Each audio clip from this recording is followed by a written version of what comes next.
ప్రస్తుతం మనతో బీజేపీ నాయకులు రామరెడ్డి గారు కూడా ఉన్నారు. రామరెడ్డి గారు, ఏంటి మీరు పొద్దున్న నుండి కూడా చూస్తూ ఉంటారు ఈ హై డ్రామా ఇదంతా కూడా హై టెన్షన్ చూస్తున్నారు. ఇటు రాష్ట్రంలో ఉన్న ప్రధాన పార్టీలు, ఇటు బీఆర్ఎస్ అదేవిధంగా కాంగ్రెస్ పోటాపోటీగా కూడా ముందుకు వెళ్ళడము, మాటల యుద్ధాలు, సవాళ్ళు, ప్రతి సవాళ్ళు ఇవన్నీ కూడా మీరు చూస్తున్నారు, మేము చూస్తున్నాం. ఏం చెప్పాలనుకుంటున్నారు మరి? ఇదంతా కూడా పొలిటికల్ డ్రామా అనుకోవచ్చా, లేకపోతే నిజంగానే ప్రజల కోసము పోరాడుతున్నారా? కేంద్ర పార్టీలో ఉన్నారు, అదేవిధంగా ఇక్కడ మరో ప్రధాన పార్టీగా కూడా ఉన్నారు. యాజ్ అ బీజేపీ లీడర్ ఏం చెప్తారు? ముందుగా అక్రమ్ గారు, మీకు గెస్ట్లుగా ఉన్న బండారు రామ్మోహన్ రావు గారికి, శ్రీనివాస్ గారికి, నిఖిల్ రావు గారికి, ప్రేక్షకులందరికీ శుభ సాయంత్రం, నమస్కారం. నేను ఒక ముఖ్యమైన విషయం మొదలు చెప్పదలుచుకున్నా. ఇప్పుడు వచ్చిన గెస్టులందరూ నా గురించి నేను చెప్పుకోను, కానీ మిగతా ముగ్గురు అయితే అద్భుతమైన వ్యక్తులు. ఒకరు మాట్లాడుతుంటే ఇంకోరు అడ్డం రారు, చెప్పే విషయం చెప్తారు. సరే, ఎట్లా చెప్పినా ఒకరు చెప్తారు. విశేషంగా బండారు రామ్మోహన్ రావు గారు ఇంపార్షియల్గా మాట్లాడుతుంటారు. ఇది ఒక అద్భుతమైన చర్చా కార్యక్రమం. తర్వాత ఈ డ్రామాల విషయానికి వస్తే, నిజంగా ఇవి ఏంటంటే ఆస్కార్ అవార్డులు కావు, వేరే స్పెషల్ అవార్డులు ఇవ్వాలి వీళ్ళకి ఈ డ్రామాలు చేస్తుంది. అసలు విషయం ప్రజలకు ఏమన్నా తెలిసిందా? ఇందులో ఈ రెండు పార్టీలు దోషులే. ఈ రెండు పార్టీల కుమ్ముక్కు డ్రామాల సీరియల్లో ఇది ఒక వినూత్న ఎపిసోడ్.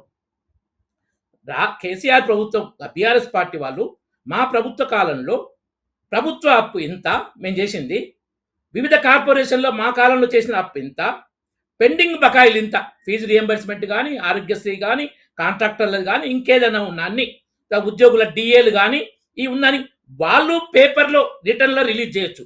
అది వాళ్ళు చేయలే. రాష్ట్ర ప్రభుత్వం అయినా ఓ శ్వేతపత్రం ద్వారా కేసీఆర్ ప్రభుత్వ సమయంలో ఇంత అప్పు చేశారు, ఏది రాష్ట్ర ప్రభుత్వ అప్పు, ఇది చెప్పినట్టే కార్పొరేషన్లు, బకాయిలు ఇవన్నీ ఇట్లా చేశారు, వాళ్ళైనా శ్వేతపత్రం రిలీజ్ చేయొచ్చు. వాళ్ళు చేయలే. ఈ చేయకుండా కుమ్ముక్కు డ్రామాలు ఏంటంటే ప్రజల్లో మీరిద్దరు ఏంటంటే ఒకరిని సేవ్ చేసుకుంటూ వాళ్ళు ఇంకోరు. కాబట్టి ఆ డ్రామాలు అసెంబ్లీలో ఇదే పరిస్థితి. నేను ఛాలెంజ్ ఇదే, బయట ఇదే పరిస్థితి. ప్రజలకు ఏమైనా ఒక పైసంత ప్రయోజనం ఉందా ఈ డ్రామాలతోటి?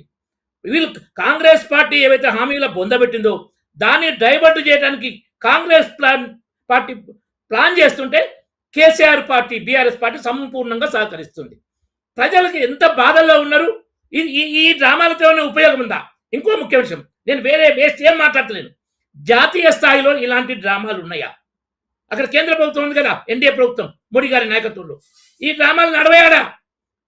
అపోజిషన్ సరే, కాంగ్రెసా, ఇండి కుటుంబం ఏదైనా ఇలాంటి ఆరోపణలు చేస్తే రిటర్న్లో మేము ఆన్సర్ ఇస్తాం, పబ్లిక్ రిటర్న్లు ఇస్తాం, అప్పుడు ఈ డ్రామాలు ఉన్నాయి. కానీ వీళ్ళ డ్రామాలు తప్ప రిటర్న్లో ఇది అప్పు, మేము చేసిన అప్పు, లేదా ఇది మీరు చేసిన అప్పు, లేదా ఇది టెండర్ విలువ ఇంతే, ఇది టెండర్ ఇట్లాంటివి చెప్తే ఈ డ్రామాల పరిస్థితి ఉండదు. కానీ అవి చెప్పరు. వాళ్ళు డ్రామాలు చేసే వాళ్ళు కొన్ని న్యూస్లో మీ గురించి కాదు, అసలు విషయం పక్కకు పెట్టి అది కొంచెం ఇది కొంచెం చూస్తాం చూడండి. వీళ్ళ డ్రామాలు కూడా అట్నే ఉన్నాయి, అంత దరిద్రంగా ఉన్నాయి, మంచిది కాదు. అసలు ప్రతిపక్ష నాయకుడు, ప్రతిపక్ష పార్టీగా చెప్పుకుంటున్న బీఆర్ఎస్ పార్టీ అధ్యక్షుడు ప్రతిపక్ష హోదా కూడా అనుభవిస్తూ రైతులు హరిఘోష తీస్తుంటే కనీసం బయటికి రాలే. ఇప్పుడు నిరుద్యోగుల పరిస్థితి దారుణం, 2 లక్షల ఉద్యోగాలు, ఆ విషయం ఏమైంది? సార్, ఈ హామీలు బొంద పెడుతుంటే అది ప్రశ్నించడు. ఎవరన్నా ఒక్కడు అటేటో బీఆర్ఎస్ ఏదైతే లగెత్తుకుంటూ వస్తాడు, కండ వస్తాడు, దండేస్తాడు, ఉపన్యాసం దంస్తాడు, మళ్ళీ ఫామ్ హౌస్ పోతాడు. దేశంలో ఇలాంటి ప్రతిపక్ష నాయకుడు ఎక్కడుందా? జగన్ అసెంబ్లీకి రాకపోయినా ప్రజల్లో ఉంటుండు. ఆయన రైటర్ రాంగ్ నేను మాట్లాడట్లేదు, ఎక్కడో ప్రజలు తిరుగుతుండు, అది లేదు. ఈ తెలంగాణ చెప్పండి. ఒక నిమిషం. అంటే ఇప్పుడు జరిగినటువంటి ఈరోజు డ్రామా చూసుకుంటే కాంగ్రెస్ చర్చలకు సిద్ధం అంటుంది, అదేవిధంగా బీఆర్ఎస్ కూడా చర్చలకు సిద్ధం అంటుంది. సో ఇద్దరు కూడా కేవలము మాటల వరకేనా? నిజంగా ఇద్దరిలో ఎవరు కూడా చర్చలకు సిద్ధంగా లేరు అని చెప్పుకోవచ్చా? ఇందులో పెద్ద డ్రామా కాంగ్రెస్ది. 3వ స్థానం పైన బీఆర్ఎస్ లేపడం కోసం కాంగ్రెస్ ఈ డ్రామాకి స్కెచ్ చేసి వాళ్ళకి ఇచ్చేసిన స్కెచ్, వాళ్ళు దానికి సూపర్ గా యాక్టింగ్. 2వ స్థానంలో ఎవరు ఉన్నారు?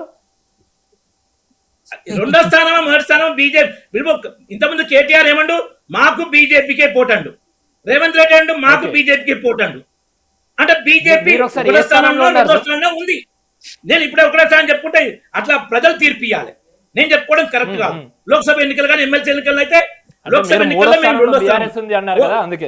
ఎన్నికల్లో ఎంపీ స్థానాల్లో ఈక్వల్, ఓటింగ్ పర్సెంటేజ్ 2వ స్థానం, గ్రాడ్యుయేట్ టీచర్స్ ఎమ్మెల్సీలో మేము మొదటి స్థానం.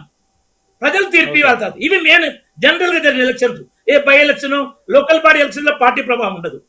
కాబట్టి ఈ పరిస్థితుల్లో బీఆర్ఎస్ లేపాలి. జిహెచ్ఎంసీ లో బీఆర్ఎస్ సింగిల్ సీటే 300లో, కాంగ్రెస్ తెలుసు. కాబట్టి లేపాలి.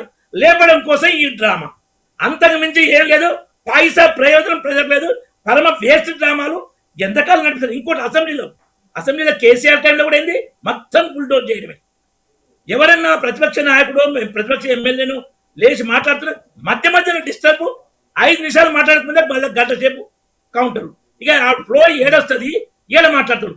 సేమ్ ఇప్పుడు కాంగ్రెస్ పీరియడ్ లో ఆ స్పీకర్ గారు 10 మంది ఎమ్మెల్యేలు, గోడ దిక్కున్న ఎమ్మెల్యేలు, బాధాప్త ఎంపీగా పోయే ఎమ్మెల్యేలు బీఆర్ఎస్ లో ఉందని తీర్పించారంటే ఇంతకన్నా దరిద్రం ఇంకోటి ఉండదు. ఇటువంటి డ్రామాలు కాంగ్రెస్ బీఆర్ఎస్ చెల్లు, బీజేపీ ఇటువంటి డ్రామాలు చేయదు. ఇంతకన్నా బాగుంటుంది.